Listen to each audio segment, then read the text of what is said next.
खैर नवाज तो प्यार पंज अरबी जा बजाए प्यार तलाश न कर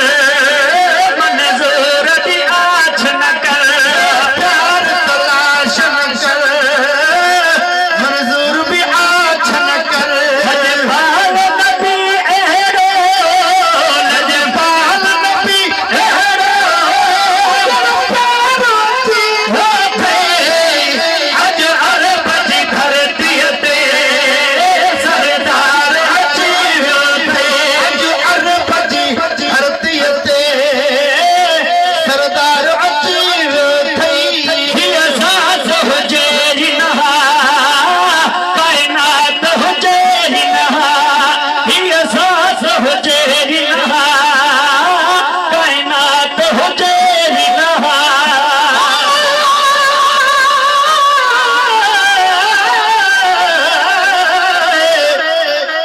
मुहाबे महबूब ते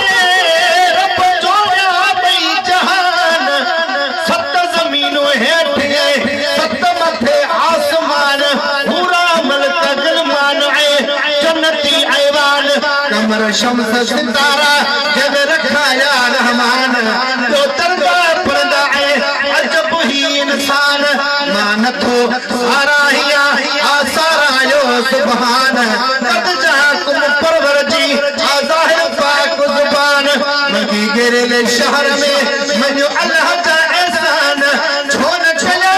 शुक्रान जो पूरल भांगे आयो सांस हुजे हिनहा कायनात हुजे हिनहा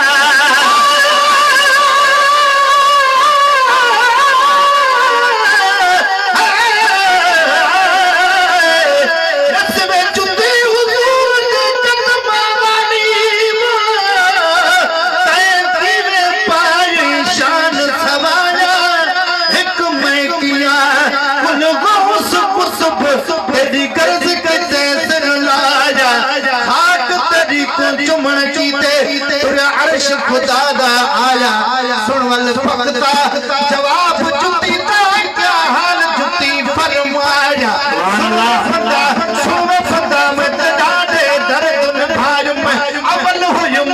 मकरी दे गंग दा चमड़ा वल हथ कसारी दे आयुम जदा जन्म तकबीर शराबी सब शान उठाऊं पायुम गैर दे सारण चारण कीते उस्ताद नमक छिड़कायुम जिथा से मसाले देवन वाले विच तही कुनाल ते आयुम कई ठाजु में गोते उही विच वल अडे ते जान टंगायुम जदा थियो से रंगी रंग चढ़ण दे काबिल रंगी रंग चढ़ायुम इतनी मुश्किल दी बात